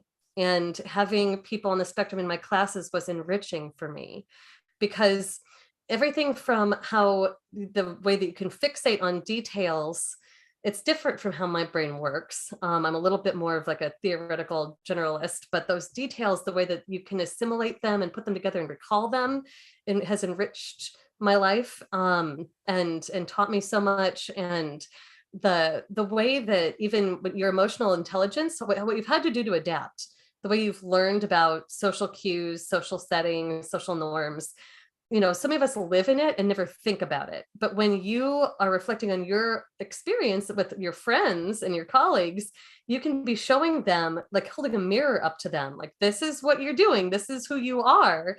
That can be both, challenging and remarkably powerful. And, so just, I want you guys to feel that you are unique and contributing in all those aspects of who you are, and to not shy away. And for anyone who considers themselves more neurotypical, or what even is neurotypical, really, I don't know if I'd call myself neurotypical. My husband would definitely say I'm crazy. But yeah, even for those of us who are more whatever neurotypical is, I think I don't know, there's just a lot of room for a lot of perspectives to come together and to be benefited from that community that can be built. And it's on us to recognize, if there are people who are among us who maybe they are different and they're, that you can kind of be thrown in that moment of meeting somebody when you get the unexpected. I would just encourage people who are especially going through college programs to encounter people like this, to lean in, get to know those people more, and I think you'll be pleasantly surprised. That's a really good point, Kim. I'm just going to pile on here. I've had the honor of working with at least 10, if not 15, people on the spectrum in the meteorology community, and they are by far some of the biggest contributors to our field. And I sort of look at it as there's trade-offs. You could be 50th percentile in everything, or you could be 99 in one thing and 1 in another. And in this day and age, I think that these people have found what they gravitate to and what they're really good at. And they are some of the most brilliant minds I've ever had the opportunity to work with. And I feel like I was fortunate growing up, kind of being exposed to that early, and my initial conversations with them sort of picked up on it, and was able to give them a chance. And then once you spend some time with them, it's pretty amazing. And I know, Kim knows a couple of the people too that are in our field. They're geniuses. And I would look at this as a huge opportunity. Like you said, I think it's a superpower. I don't think for a second it's any kind of hurdle. I think it's a superpower. Just find and focus on what you're really good at and run with it.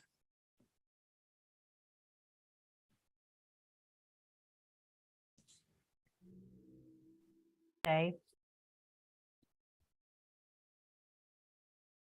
Yeah, this is hard to follow up, but brilliant by Kim and Neil in this. And I applaud your focus and your ability to understand your purpose, not only for the 1 in 56, but for the rest of us too. As Kim said, neurotypical, we really don't know what that is. And for the incredible talent you're bringing to what you're doing, not only in academics with Nelson, but Jordan in my field. Let me pivot a bit and ask you, we'll transition to kind of dream time.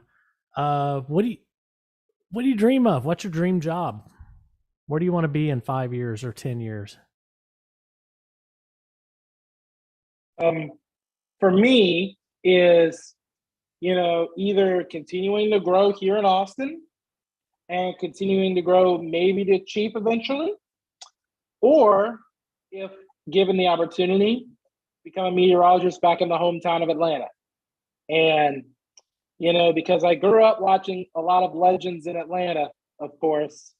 And James, I know you're a legend in your own right in Birmingham. And I'm actually grateful to have been able to look up to you while in school. But yeah, that's where I see myself in 5 to 10 years. Also married.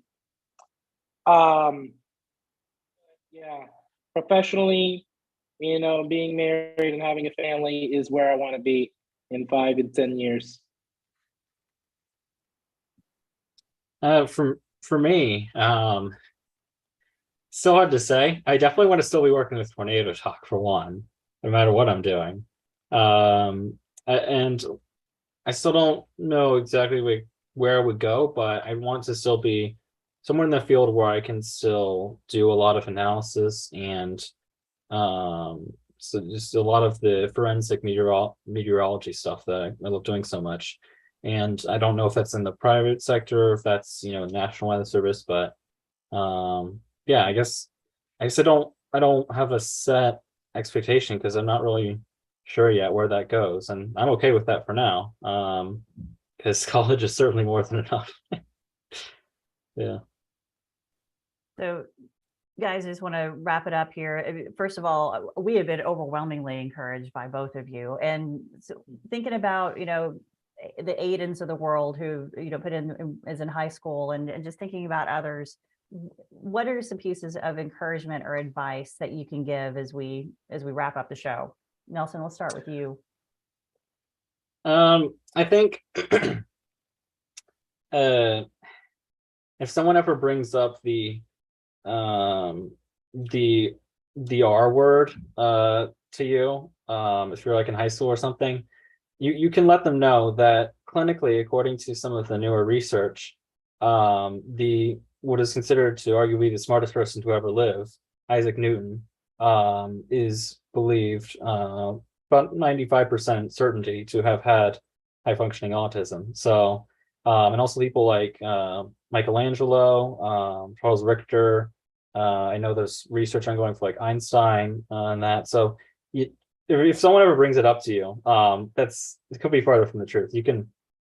You have no idea. I don't think any of us have any idea of how far we might be able to go if we can apply ourselves and work for that.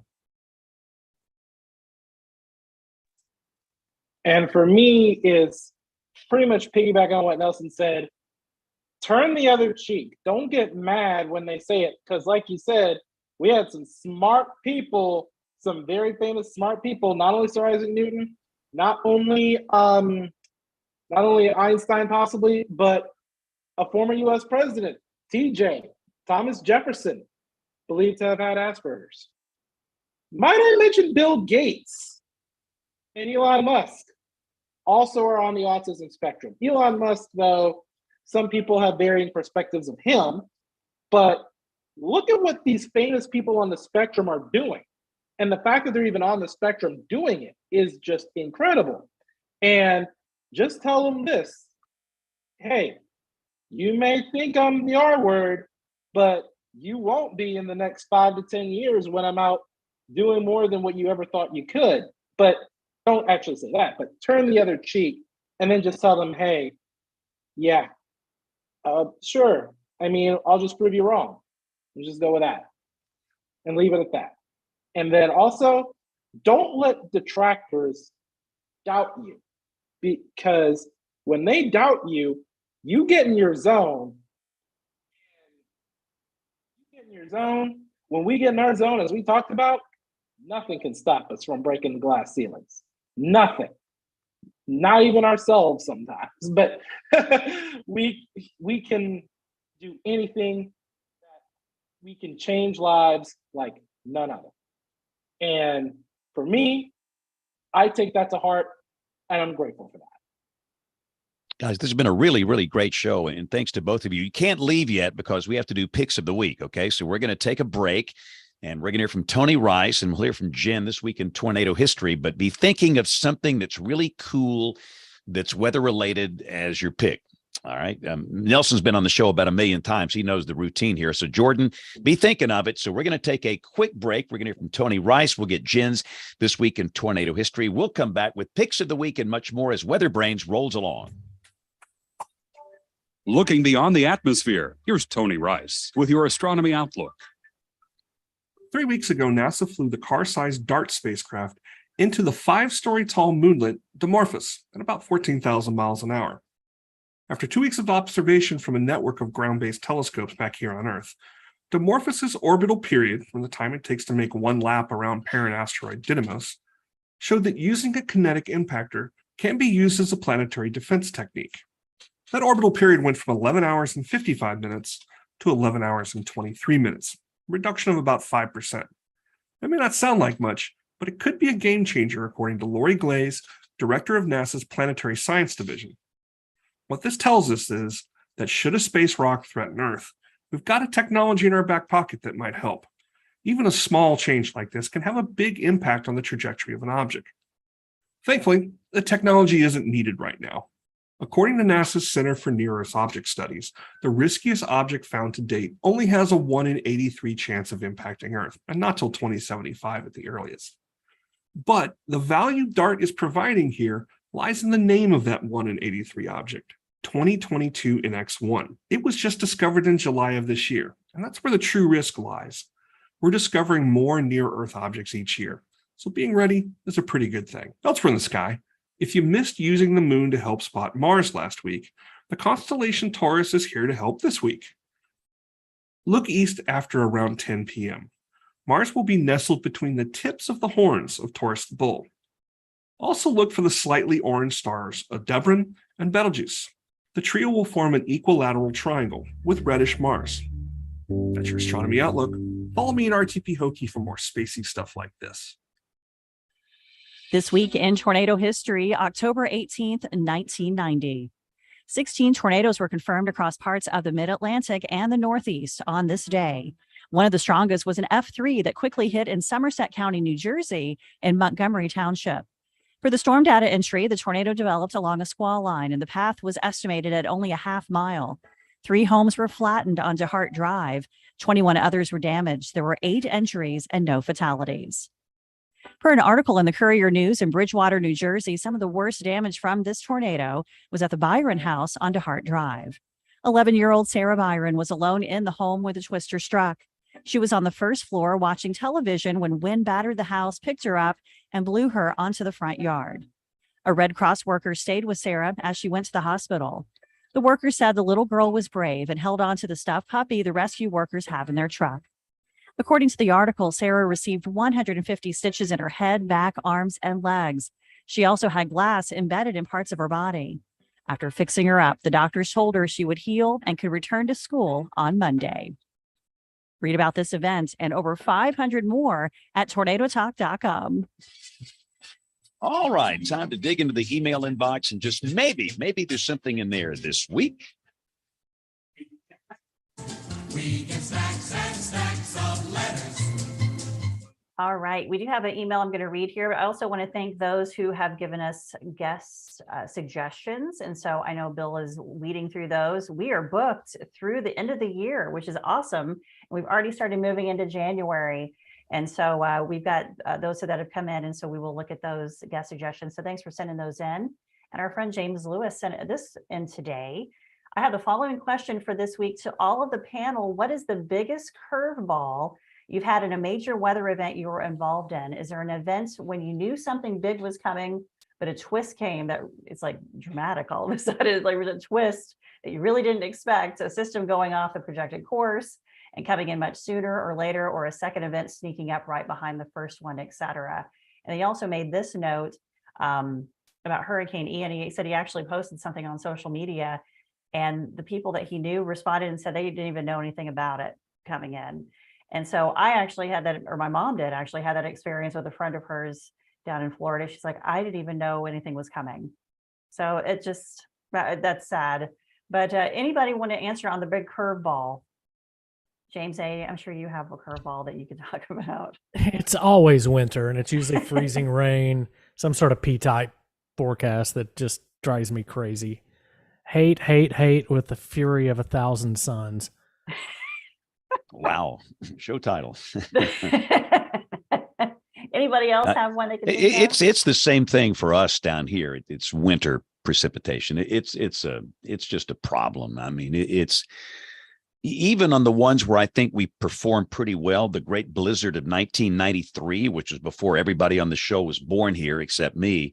The old MRF and LFM did a pretty decent job of, identifying potential for something like that. And we forecast a good snow and a lot of wind, but goodness, it still was so much more intense than what was forecast. And I could write a book alone on busted snow forecasts. So for us, yeah, it's the same thing down here that James A. has. I could go into great lengths on Dorian's track forecast, but I think the biggest shocker for me was the North Carolina January 2000, the surprise blizzard. The models are calling for 2 to 4 inches, and Raleigh got 24 inches. Yeah, that was quite the Oh, bust. boy. But that also gave me an opportunity to do something on my PhD. So It's always a bright side. That's great. Thanks, guys. Thanks so much for the emails, everybody. Email at weatherbrains.com, and we definitely read all of them, and we get some as much as we can on the air. Go also to our website, and you can get our newsletter every week, every Thursday morning, and get some fun stuff from us, because you can't get enough of us just on Monday. You have to have the newsletter too to get the full perspective of all of our funness here and all of our braininess. So you can sign up for that. You get that into your email box every Thursday morning. Back to you, Span. All right. So let's do picks of the week. Everybody's going to share something that is weather related that is interesting. And I'll start with mine. So this piece came out today. Universal Pictures and Amblin Entertainment are meeting with directors hoping for a spring start on Twisters, a big scale sequel to the 1996 storm chasing blockbuster. Universal and Warner Brothers are co-financing, with Universal taking the creative lead on the picture Frank Marshall is producing. So is anybody on this show involved in this? No. Okay. I figured somebody on here would be involved in this. Maybe that's where Bill and Rick and Troy are. They're meeting with Universal Pictures, and they're going to be maybe, actors or something in this new movie. But anyway, so a Twister sequel apparently will be shot soon and will be coming out soon. So that's my pick of the week. All right, let's go to Kim. Kim, what you got for us this week? Man, I've got to admit, I'm so tired. My brain is in very, very deep layers of shutdown. I'm gonna get the foghorn. I'm gonna get the foghorn. I don't think we have. No, you should have at least sent in the Pong link.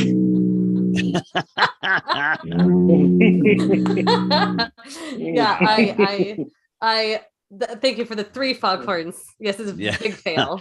I don't remember the last time I had the foghorn. I can usually come up with something, but I'm out. I don't think you've ever had the foghorn before. This is an all-time first on this show. Wow. All right. That's kind of exciting. All right, Neil, what you got for us? I know you got one. I've got a good one, but she sent me this link earlier today about these 2 brain cells that were programmed to play Pong. I'm not kidding. What? Yeah. It's Wow. so creepy. It's so creepy. Science does things sometimes because we can, and we don't stop to ask if we should. And but there's no connection to weather, not even loosely. There's not. But if you could teach some brain cells to play Pong, you could definitely teach them to beat the Euro. It's not that much different. Yeah. Bingo. Wow. All right. So my pick of the week is a Q&A with Jamie Rome, the acting director of the Hurricane Center, on what the tropical cyclone forecast cone is and isn't, and what they were thinking throughout the forecast process for Ian. So it's a really good interview. Excellent. Again, all the links will be up on weatherbrains.com. James A., what do you have for us this week? Well, it seems Oklahoma and this part of the country may have skipped fall and jumped straight into winter. I've got a shot of the National Weather Service's digital forecast low temps from the Tulsa National Weather Service. They are going 26 in Tulsa, which would be a record, and 19 in Fayetteville, Arkansas, which is also in their county warning area, but that would be the earliest recorded dip below 20 degrees in the entire state of Arkansas. The previous record was Gravette, Arkansas, which is strangely close to Fayetteville. They fell to 18 on October 20th, 1989. So this is very unseasonably cold, and as somebody who just dropped a lot of plants into his flower bed, I'm going to be out tonight and tomorrow night with bed sheets.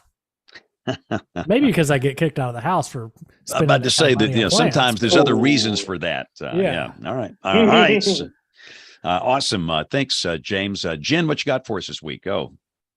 So one of the guys who's been a part of our Discord server, at Angel and His Weather is his Twitter handle. He likes to find old videos and then he remasters them. And he actually put out today the Gerald Texas F5 by Wayne Pesky. And this is shown up on different documentaries. And it's 8 minutes. And he was able to take the VHS film and digitize it and kind of make the quality a little bit better as well. It's actually just amazing to watch, and a little bit higher quality, the Gerald tornado from 1997. So that's my pick. Excellent. Great pick. And again, that'll be up on weatherbrains.com. All right, Nelson, what you got for us? I know you got something good. Go. So for me, I thought it'd be appropriate, and not just because me and some of the other Tornado Talk guys were spending a lot of time just looking at all the funky tracks. So the and NOAA has a historical hurricane tracks website that has a little over 13,000 tropical systems mapped out going back to the 1840s. So there is no place on like the Gulf Coast, for example, you could possibly claim has not had the worst of a major hurricane at some point in the last 170 years. Like it's because you get the response a lot that it's either they always go to our north or to our south. That's impossible in this map. So I thought it was really good, and also it's just a lot of fun to look at some of the absolutely bizarre tracks in the southern hemisphere that just like to go around in circles. So that's my pick of the week. Good deal. Link will be up on weatherbrains.com. All right, Jordan, we've given you all kind of time here, so give us All something right. good, something really good. All right. Okay, yeah. I actually have what might be actually 3 picks of the week. One I saw with my own 2 eyes this morning, and I was driving into work. We were dealing with quite a bit of rainfall, the first measurable rainfall at Camp Mabry in 38 days, right? And so as I'm driving down Research Boulevard, down 183, that little highway 183, to get closer to Mopac, I see the frontage road right before the Duval Road, Balcones Woods exit, and it's like standing water, and I'm seeing a group of people trying to push a minivan out of there. So it was very surreal, and if I could stop to take a photo, I would, but I was going at a good 60 miles an hour, and it was raining, so I couldn't really have time to really stop before I was able to do it. And number 2, we did an article about Austin city limits forecast because we just had that. And what we talked about, and one of the things I mentioned was that Austin city limits had not had a day without measurable rainfall at the official event since 2017. However, 2020, there was no recorded rainfall at Camp Mabry during that 3-day event, that virtual event. And third is something I'm going to be working on this week. It involves the U.S. Grand Prix, which is here in Austin as well. It's this weekend, and the heat temperature is going to be in those upper 80s. That could impact tire strategies. And Pirelli uses 5 different tire compounds for the Formula One season.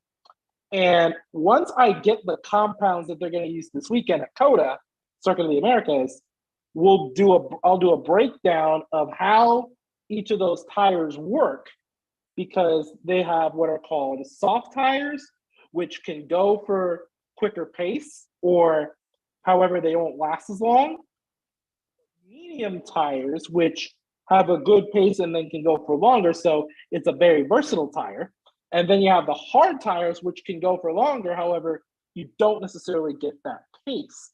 And so what determines that is heat, and the heat of the temperature of the asphalt, because with the sun, the asphalt's a great conductor of heat, right? And so what it does is the better tires, the better slick tires, the harder tires do a great job with the heat as opposed to these softer tires. And then also with an isolated shower chance, possibly even on Sunday, on race day, you can have what are called intermediate tires that are known in Formula One as inters. And that's because if the track is like barely wet with like a light shower or whatever, they would go and get inters and a pair of inters. And what they would do is that would help repel some water. And then when it's heavier rainfall, they have what are called full wets, like full wet weather tires that can drive through the rain and can really repel all the water from the surface of the track. So something I saw with my 2 eyes, an article I worked on, and an article I already did, and an article I'm going to work So you don't get this on any other weather podcast, only on this one. How awesome is that? That was outstanding. Excellent. All right. So Jordan, before we go, if anybody wants to follow you on social media, are you on the Twitter or the Facebook, any of these things? Oh, yes, I am on the Twitter. It is at JDarrensburgWX and Facebook and Twitter, as well as Instagram. So follow me there. And definitely I could use a lot more followers now, and I hope I can gain a little bit more of my followership even here in Austin so that I can continue to provide the best forecast in Central Texas, and maybe even in your neck of the woods too, if there's a major national story involving your area.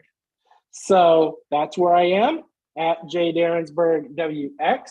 I'll go ahead and drop this in the chat so that those who have not followed me yet can do so. Awesome. And Nelson, so you can while Jordan's dropping that in the chat, Nelson, what are you on the Twitter, Facebook, Gram, Talk, anything? I am. I think, well, first, I'm always going to have to promote Tornado Talk, even though Jed's already here. So you'll follow Tornado Talk. Feel free to join our Discord server as well. But yeah, I am on the Twitter. I'm not sure why people still follow me on that, but you can find me at Tornado Study. I do have the Facebook, but it's not been much more than a face bag at this point, so I don't have anything to say there. Face bag is the face bag. It is what it is. Well, this has been a great show, and we have to kind of tie the ribbon on this thing here. But again, Jordan and Nelson, thanks to both of you. I've learned a lot, and I think our listeners have learned a lot. And I think this is an important show, just great information. So if you want to get in touch with us about tonight's show or anything we've talked about, the email address here, it's email@weatherbrains.com. And for those that are new, we typically record Monday nights at 8 o'clock Eastern, 7 o'clock Central. On our YouTube channel, we have a video version, youtube.com/weatherbrains. But we know that most of you listen. So however you consume this, we want to thank you for listening and or watching. We'll see you next Monday night. On behalf of the entire WeatherBrains crew, I'm James Spann. Thanks for listening. Have a great week and God bless. Thanks, everybody. This was a great show. That was great. Thank you both so much. Excellent. Thank you so much. Yeah. Excellent.